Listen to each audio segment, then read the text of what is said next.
Not long now for campaigns to officially open for the presidential election and elections into seats in the National Assembly. While different political platforms gear up for the task ahead, many of them may be weighed down by the handicap of internal strife, constantly shifting loyalties as a result of stoic viewpoints and emerging interests. Many politicians and civil society organizations seem to agree that issue-based campaigns must guide the interaction between prospective voters and those on the podium. That is, let's see your campaign document as against see and buy. In the PDP, it seems reaching an amicable understanding between the proponents of a shift in the chairmanship post position to the south and the helmsman is a long way off. We have this and more on the program. I am Fisayo Ogunfuyi. Welcome.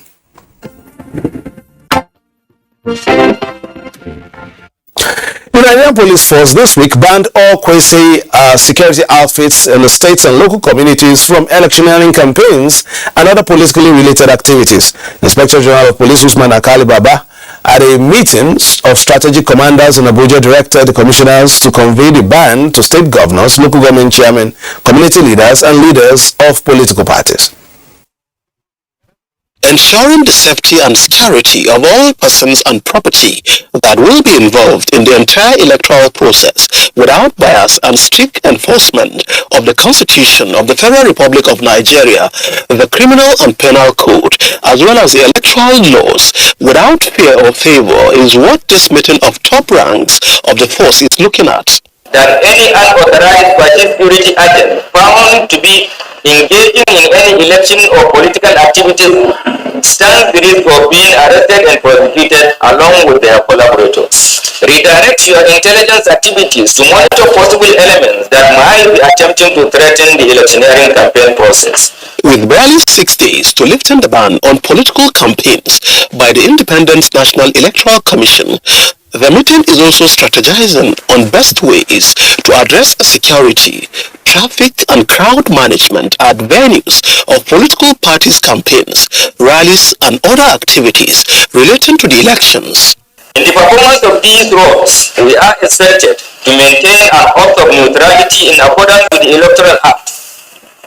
Be always at alert during our electoral security deployment, exhibit a high degree of professionalism and fairness in our dealings with all parties. As critical actors in the electoral process, the outcome of the credibility of the 2023 general elections will be measured by the extent to which we abide by these professional and legal standards, as well as the nature of our decisions and actions as we interface with other political parties in emplacing appropriate machineries to guarantee a peaceful electioneering campaign process, says the IGP.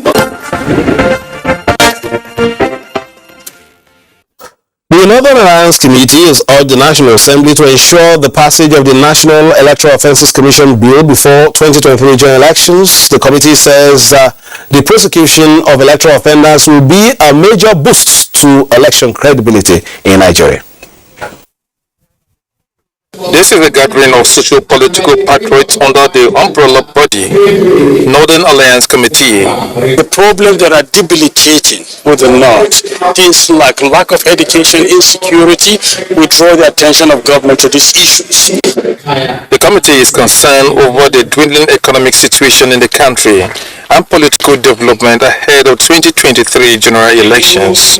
It believes the turnaround will start with electing patriotic and able leaders through credible electoral process. The establishment of a national electoral commission will lead to the National Assembly to take urgent action on this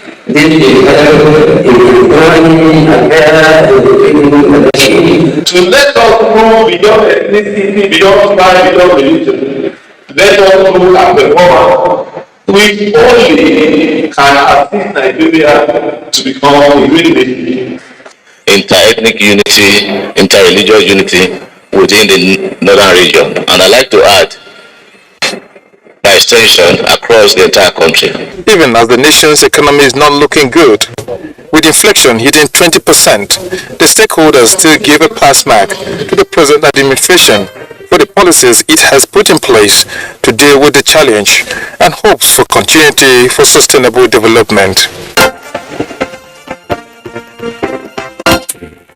It's just a few days to the commencement of campaigns ahead of the 2023 general elections, and we will be looking at that in the course of the program. A group of young Nigerians say divisive campaign messages must not be encouraged in order to get a robust engagement based on policies and programs.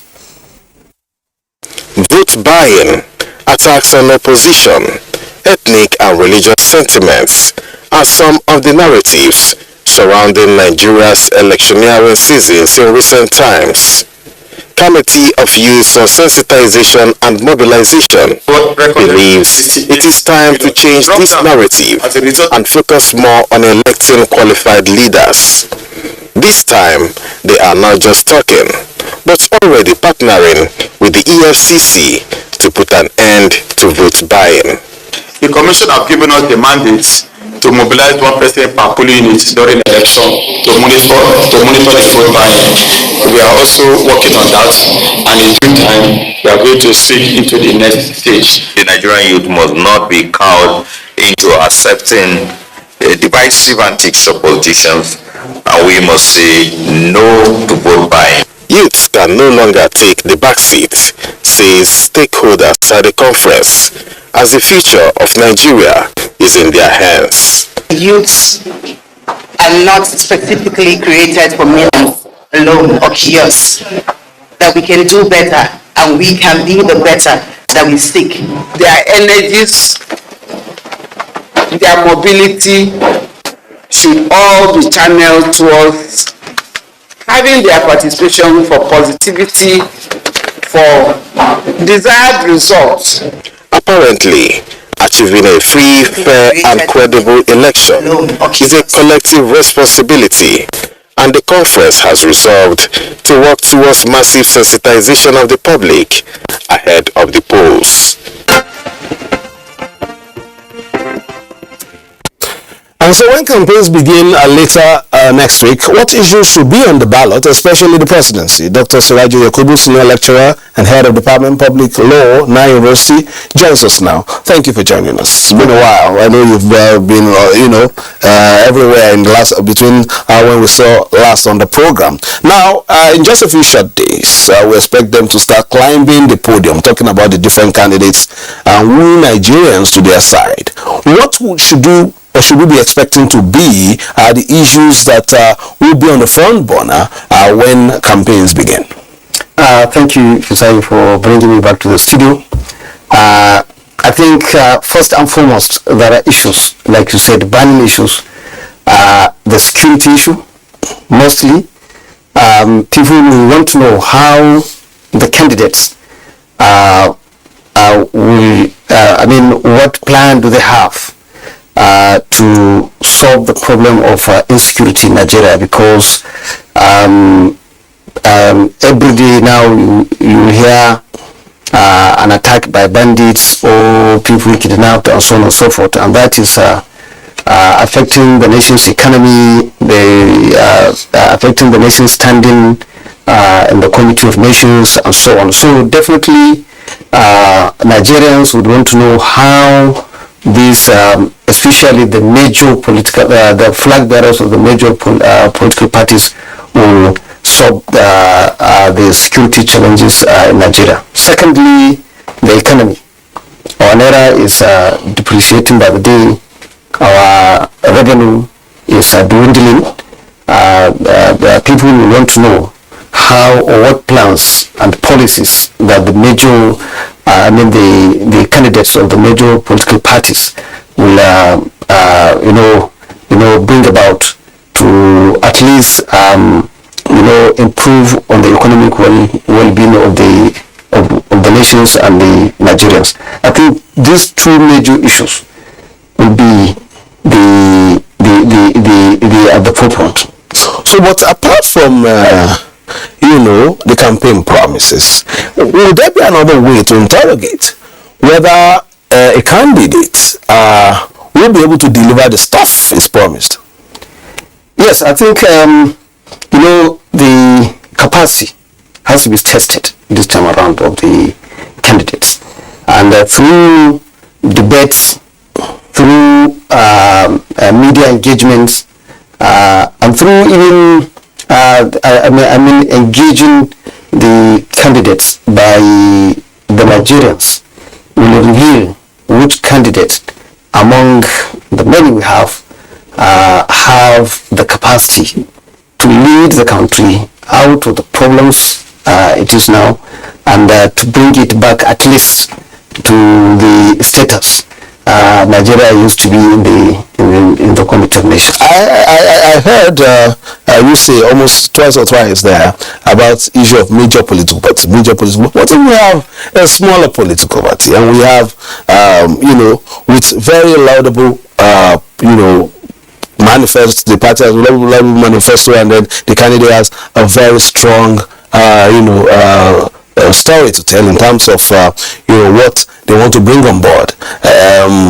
Will they have a chance, for instance? The issue of election is not about only the manifesto, whether the political parties are on ground everywhere in the country. And that's why I've been talking about the major political parties, because if you take, for example, the APC and the PDP, they are everywhere in the country. They are everywhere, every vote, every polling unit, they are there.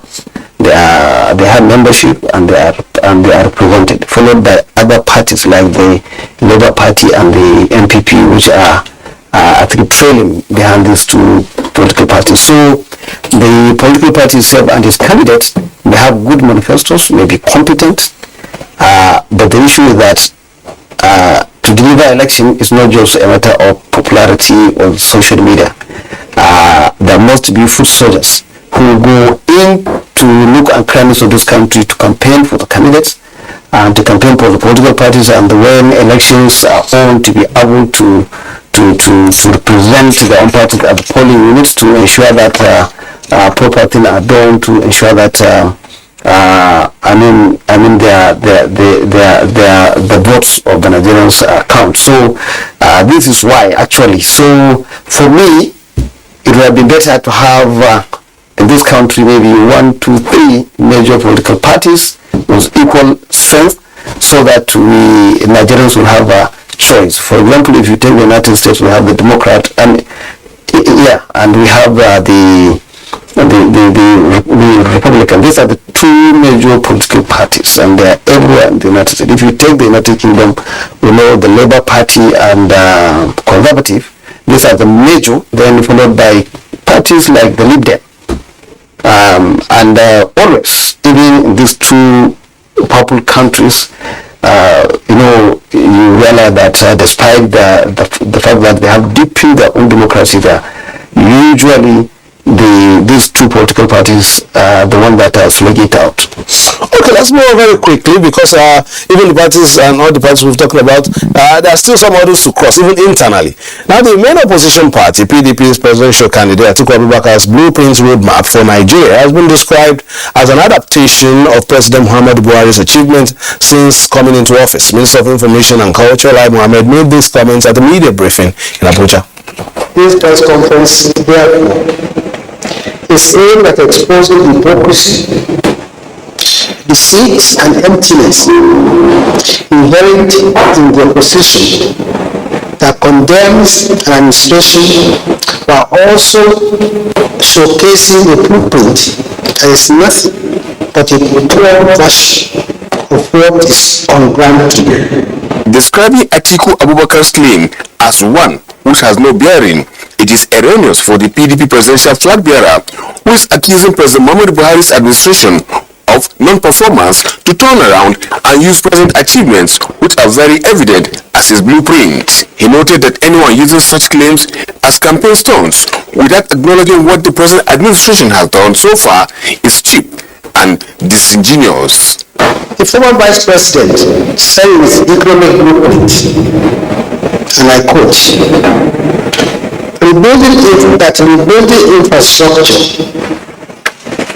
and reducing infrastructure deficit will enhance the carrying capacity of the economy and unleash growth and wealth creation. End of quote. No one understands this better than the Buhari administration. Even our worst critics will agree that our record on infrastructure development is next to none in the history of this country. On power, Lai Mohammed said it is apparent that former Vice President Atiku Abubakar is far from the current efforts by the federal government in the sector, hence his futile power sector reform promise. He then promised to propose legislation to, among others, give states the power to generate, transmit, and distribute electricity. It is apparent that Alhaji Atiku Abubakar has not heard of the Siamese partnership with the federal government under the Presidential Power Initiative. Describing Atiku's poverty reduction promise as well, the minister lamented over the former vice president's lack of information on the numerous poverty alleviation programs and schemes currently going on in the country.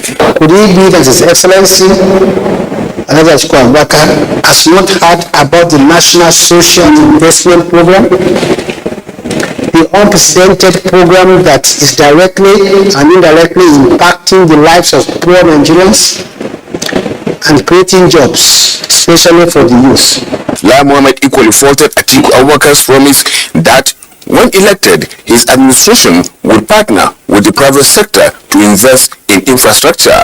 The minister, while acknowledging that Nigeria may be facing economic challenges, the former vice president's pronouncement that the future of the country's economy is bleak is sheer scaremongering. Talking about debt portfolio, the minister maintained that Atiku Abubakar got it all wrong.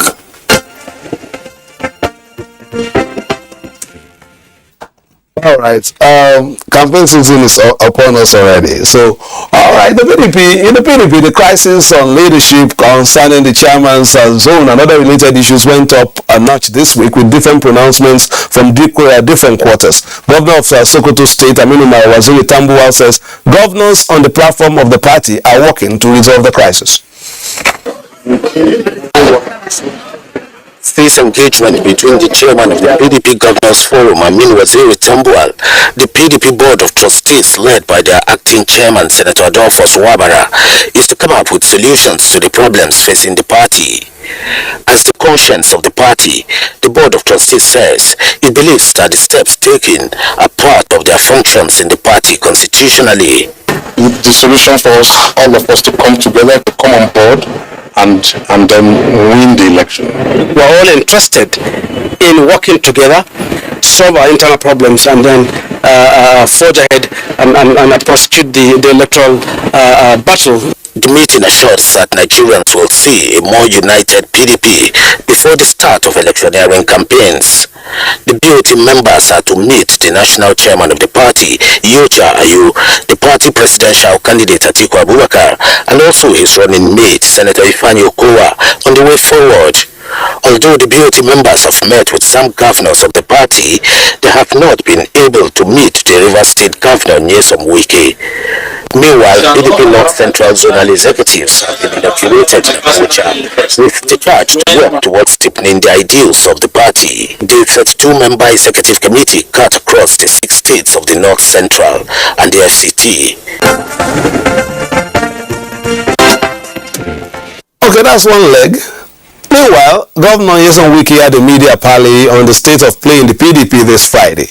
This was one of the several engagements he has had on the issue this week. He also had a chat with stakeholders earlier in the week where he described himself as a committed party man. Seated in this hall are stakeholders drawn from the 23 local government areas of the state. They are made up of party officials and other stakeholders in the state. The meeting is to intimate them on the happenings in the party, especially at the national level. Governor Wike said, unlike others who left the party to join the opposition party, he will remain in the party and fight for the enthronement of justice, equity, and fairness. The issue that is begging is our own constitution of the republic. Section 736 is very clear. Elective and tax officers must be clear. Now, you have taken the candidate, you have taken party chairman, you have not taken duty of the campaign. That's you, they told the chairman of the duty to resign. So you know that's a problem. You can put pressure on him to resign. When his tenure has to come to an end, we cannot put pressure on the chairman to resign. Said he is optimistic that PDP will win all the elective positions in the state in the forthcoming general elections. The governor urged members of the party to remain focused that while the state government has provided democratic dividends for the Rivers people and defended the interests of the state when it matters, they will also reciprocate by voting the candidates of the PDP. PDP State Chairman Desmond Akawo says they are loyal to the governor and will carry out all his political directives. Alright, we don't have too much time on the program, just about 2-3 minutes. But even if we just want to take some bites from Governor Wike this week alone, this program will not be enough. But permit the pun. Will this work with Governor Wike not weaken the PDP? Well, I think it will weaken the PDP seriously, because if you consider the fact that the main base of PDP nowadays, is actually the South and Southeast. What it means is that if Wike is not supporting the party or the candidacy of Atiku Abubakar, I think that is, it will point to the fact that there will be misfortune for the party, at least to say it mildly. And of course, we watch this place. I said he's a loyal party man. He had media parley, of which, of course, NTA was also one of the networks right there. This one, we expect to see more from the governor as things continue there. Very interesting hat he was also wearing in that particular occasion, with a little bit of feather right there. Perhaps it's also a pointer to the fact that he's a very loyal party man waving the feather. But let's round up now. The campaigns will begin next week. Of course, we begin to see. Are we likely to see more issue-based or more slinging as usual, singing, dancing, and cheering? Well, I cannot say for now, but I think ideally this campaign should be issues-based, because that will help the country itself. If we allow it to dwell and to remain, business as usual to come and entertain people on the stages, then I think Nigeria will be getting it wrong. So Nigerians will be ready to at least scrutinize the programs and policies, the manifestos, and even the candidates themselves of each party, for them to make a very right choice. I think the press itself have a lot of has a lot of role to play there to ensure that the right candidate is elected in 2023. Alright, to the candidates, we expect you to project, we expect you to talk to us. Let's hear exactly what you have at the different tiers of government. Nigerians are eager, and of course NTA will cover every point. That reminds me of so many strategies that politicians used to make, of course, even at the tertiary institution level, at the faculty level, those days when there was not a lot of microphones around. They say, let the fans, let the supporters just shout. I will just do as if I'm talking, and then people will vote in. But this time around, I want to hear exactly what you want to say for Nigeria. And of course, don't forget, this is the dial to continue to keep your fingers locked on for news, reviews, previews, and interviews. My name is Fisaya Ogunfuyi, thanking you for staying tuned, and this is the political season, so play your politics for the greater good. Bye bye now.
you can't reach. Information is power. Everyone wants power. So feel powerful with the NTA News Model app, the one-stop information center. Real news at your fingertip. Be the first to report by uploading first-hand information on the U Report link, and be the first to know by simply clicking on any of the links on the sidebar for headlines, domestic and foreign news, economy, security, politics, sports, and more.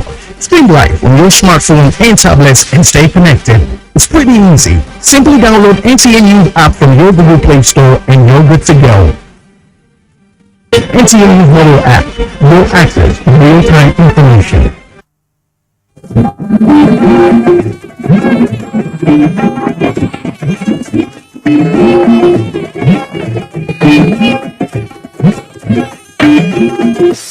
This is the network service of the NTA.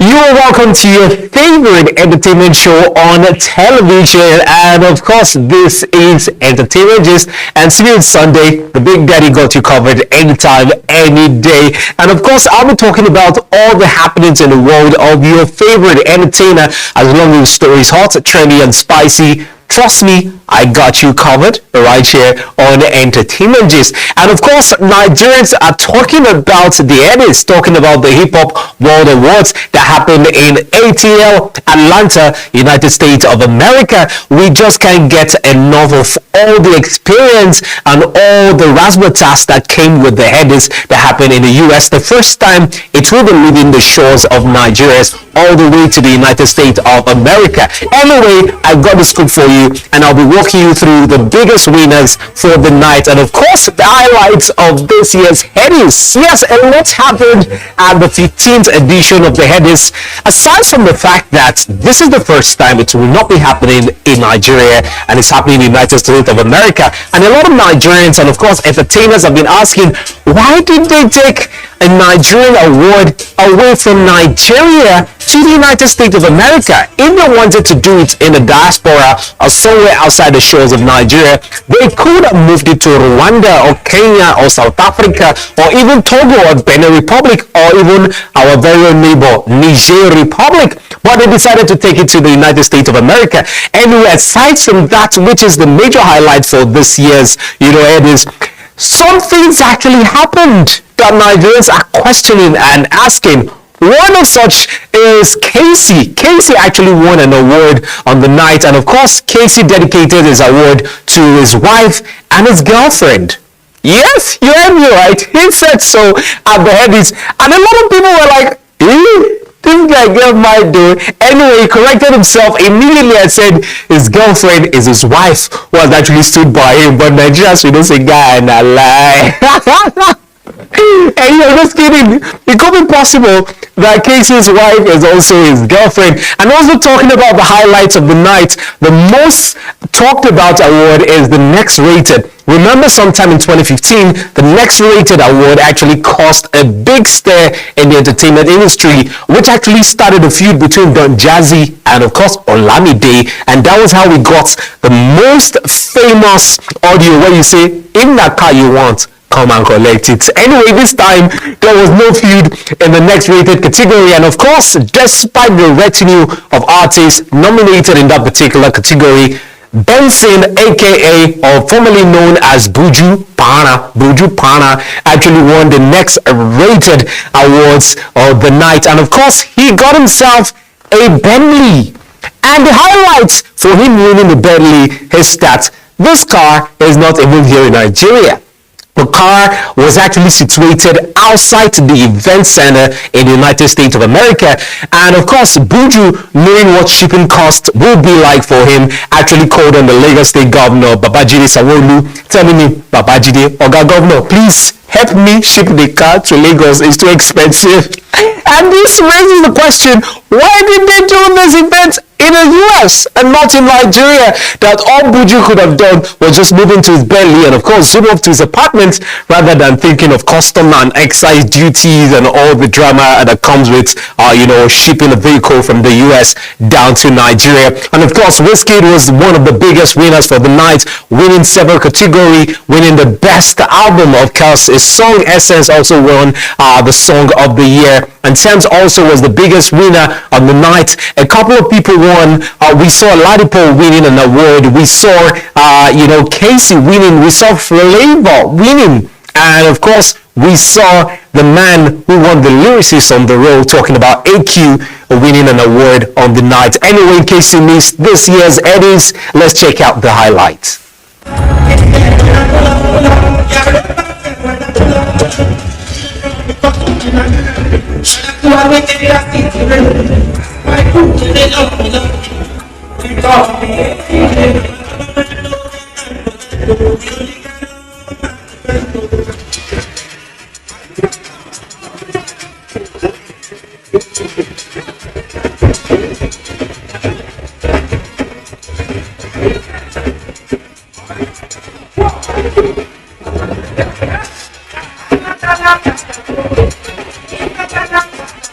I want to say a big shout out to everybody supporting Afrobeat.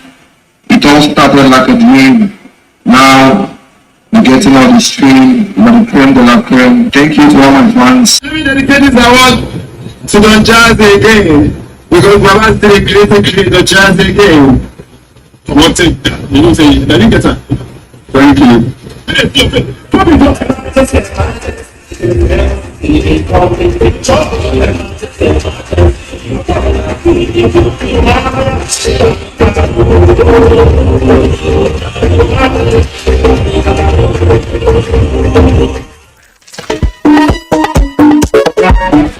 And that was the highlight of this year's Eddies. So many drama and so many questions being posed with this year's Eddies, but I don't want to dwell on that. Let's move on to another story, and this one has to do with some call him dancehall singer Ruga. Ruga has actually teased us with a new song. If you check on his social media pages, you'll see him teasing us with a new song which will be dropping anytime soon. And he has also teased us with a debut album.